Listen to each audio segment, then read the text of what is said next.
Isang makasaysayang hakbang ang ipinatutupad ng Pilipinas, kung saan lahat ng senior citizens sa buong bansa ay makikinabang sa bagong sistema ng pensyon. Simula Abril 2025, magiging karapatan na ng mga senior citizens sa buong bansa ang buwanang pensyon, na magdudulot ng kinakailangang tulong sa marami na matagal nang naghirap dahil sa kakulangan ng sapat na suporta pinansyal. Layunin ng hakbang na ito na tiyakin na ang bawat senior citizen, anuman ang kanilang estado sa buhay, ay mabibigyan ng dignidad at mga resources na kinakailangan upang mapanatili ang kanilang kalidad ng buhay. Sa loob ng mga taon, tanging ang mga indigent senior citizens lamang ang nakikinabang mula sa mga ayuda ng gobyerno, ngunit sa pamamagitan ng bagong batas na ito, palalawakin ang saklaw ng mga makikinabang upang masigurado na walang senior citizen na maiiwan. Ang Universal Social Pension, o pangkalahatang pensyon para sa lahat ng senior citizens, ay ipapatupad ng paunti-unti sa loob ng ilang taon, kung saan magsisimula sa 500 kada buwan para sa mga non-indigent seniors. Ang mga indigent seniors, o ang mga senior citizens na nakararanas ng matinding kahirapan, ay agad makakatanggap ng buong 1,000 bawat buwan. Ang hakbang na ito ay isang malaking pagbabago sa pananaw ng gobyerno sa kanilang responsibilidad sa mga matatanda sa ating bansa. Para sa marami, ang bagong pensyon ay magiging kaibahan sa pagitan ng patuloy na paghihirap at pagkakaroon ng sapat na kakayahang makatawid sa pang-araw-araw na pangangailangan. Makakatulong ito upang mabawasan ang ilan sa mga pinansyal na pasanin dulot ng pagtanda, lalo na sa isang bansa kung saan patuloy na tumataas ang presyo ng mga bilihin sa mga nakaraang taon.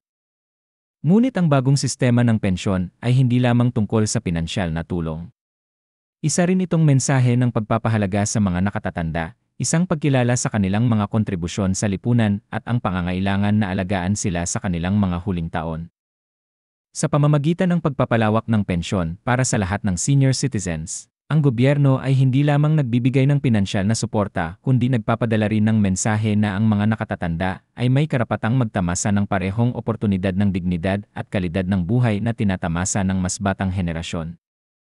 Ang hakbang na ito ay tinanggap ng maluwag mula sa mga organisasyon ng senior citizens at mga mambabatas, na nakikita ito bilang isang kinakailangang hakbang upang matiyak na ang Pilipinas ay isang bansang nagpapahalaga at nagmamalasakit sa kanilang mga matatandang mamamayan. Habang ang gobyerno ay naghahanda upang ipatupad ang bagong programang pensyon, marami pang hakbang ang kailangang gawin upang matiyak ang maayos na pagpapatupad nito.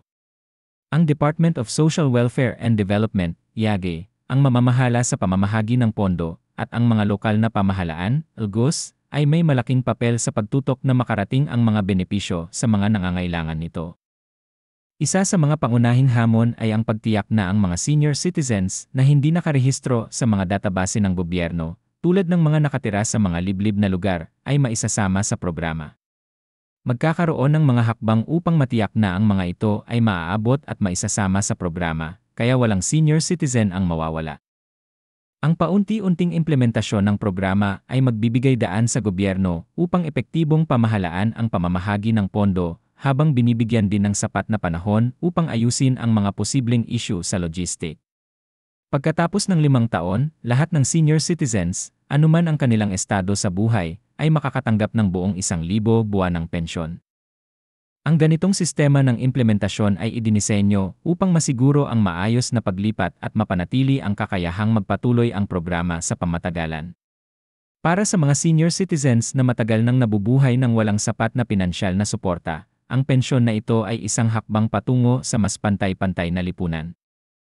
Sa mga buwan bago ipatupad ang bagong pensyon, magkakaroon ng mga kampanya ng pampublikong kaalaman upang turuan ang mga senior citizens kung paano mag-apply sa programa at kung anong mga dokumento ang kinakailangan. Marami sa mga nakatatanda ang hindi pamilyar sa mga proseso ng gobyerno, kaya't magkakaroon ng mga hakbang upang gawing mas madali at abot kaya ang aplikasyon. Magkakaroon ng mga outreach program sa komunidad upang matulungan ang mga senior citizens na walang access sa teknolohiya o internet upang matiyak na lahat ng mga senior ay magkakaroon ng pagkakataon na mag-apply. Patuloy ang pagtaas ng bilang ng mga senior citizens sa bansa, kaya't may mas malaking pangangailangan para sa mga mas pinabuting sistema ng suporta sa kanilang mga pangangailangan. Ang pandemya ng COVID-19 ay nagbigay diin sa mga kahinaan ng mga nakatatanda, lalo na ang mga naninirahan mag-isa o may limitadong pinansyal na kakayahan. Ang bagong pensyon ay bahagi ng mas malawak na hakbang upang tiyakin na ang mga senior citizens ay may access sa mga serbisyo na kanilang kinakailangan, maging ito man ay mga gastusin sa kalusugan, mga serbisyo sa lipunan, o simpleng pangangailangan upang mamuhay ng independyente. Ang pensyon ay magbibigay ng mahalagang suporta sa kanila upang matugunan ang mga pangunahing pangangailangan sa buhay. Isa ring dahilan ng hakbang na ito ang pagtugon sa katotohanang marami sa mga senior citizens sa Pilipinas ang patuloy na nagtatrabaho kahit sa kanilang retirement age, hindi dahil gusto nila, kundi dahil wala silang ibang mapagkukunan ng kita. Dahil sa kakulangan ng mga opsyon sa pensyon at walang komprehensibong social safety net, marami sa mga nakatatanda ang nagtatrabaho hanggang sa kanilang huling taon upang lamang matustusan ang kanilang pangangailangan. Ang Universal Social Pension ay makakatulong upang mabawasan ang ganitong pasanin na nagbibigay sa mga senior citizens ng pagkakataong magretiro ng mas may kumpiyansa at seguridad. Makakatulong din ito upang maibsan ang pasanin ng mga pamilya na madalas na nagsisilbing pangunahing tagapagtaguyod ng kanilang mga matatandang kamag-anak. Sa pamamagitan ng pagbibigay ng direktang pinansyal na tulong sa mga senior citizens, tinutulungan ng gobyerno ang mga mas batang henerasyon na mapagaan ang kanilang mga responsibilidad. Ang pagpapalawak ng sistema ng pensyon ay nagpapakita rin ng pag-unawa sa kahalagahan ng mga social support networks para sa mga senior citizens. Dati, mayroong malakas na pokus sa suporta mula sa pamilya na inaasahang aalagaan ang kanilang mga magulang at kamag-anak sa kanilang pagtanda. Habang nananatili ang kahalagahan ng pamilya, nagiging mas malinaw na ang gobyerno ay dapat din gampanan ang isang malaking bahagi sa pagpapasiguro na ang mga senior citizens ay may mga pangangailangan na natutugunan.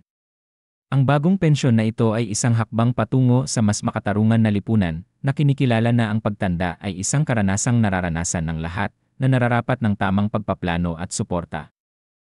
Sa kabila ng mga hamon sa pagpapatupad ng ganitong malakihang programa, may malaking pag-asa na ang Universal Social Pension ay makakatulong upang baguhin ang buhay ng maraming senior citizens sa Pilipinas.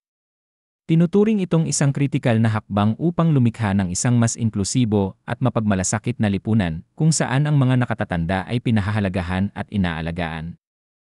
Para sa maraming senior citizens, ang pangako ng pensyon na ito ay hindi lamang tungkol sa pinansyal na tulong. Ito ay isang muling pagkakataon ng pag-asa at dignidad sa kanilang mga huling taon. Habang nagpapatuloy ang gobyerno sa pagpapatupad ng bagong programang pensyon, tiyak na magkakaroon pa ng mga karagdagang talakayan kung paano pa ito mapapabuti at tiyakin na matutugunan ang patuloy na pagbabago sa pangangailangan ng mga senior citizens. Isa sa mga pangunahing hamon ay ang pagpapasiguro na ang halaga ng pensyon ay sumusunod sa inflation at tumataas na halaga ng bilihin. Habang ang 1,000 kada buwan ay maaaring mukhang isang maliit na halaga, malaki na itong tulong upang matugunan ang mga pangunahing pangangailangan tulad ng pagkain, gamot, at transportasyon. Ngunit habang patuloy ang pagbabago ng ekonomiya, maaaring mangailangan ng pagrebisa ang halaga ng pensyon upang tiyakin na ito ay nananatiling angkop at epektibo sa pagtugon sa mga pangangailangan ng mga senior citizens. Sa kabuuan, ang Universal Social Pension ay isang makasaysayang hakbang patungo sa pagbuo ng isang lipunang nagpapahalaga sa kanyang mga nakatatanda at nagsisiguro na sila ay makakabuhay ng may dignidad at paggalang. Isang pagkilala sa mahalagang kontribusyon na ibinibigay ng mga senior citizens sa ating bansa at isang pangako na hindi sila pababayaan. Sa paunti-unting pagpapatupad ng programa na magsisimula sa Abril 2025, ang bagong sistema ng pensyon ay makakatulong upang mapabuti ang buhay ng milyon-milyong senior citizens sa Pilipinas. Binibigyan sila ng pinansyal na suporta na kailangan nila upang maging komportable sa kanilang pagtanda. Habang ang programang ito ay nagpapatuloy, tiyak na magkakaroon ito ng positibong epekto sa buhay ng mga senior citizens, kanilang mga pamilya, at buong bansa.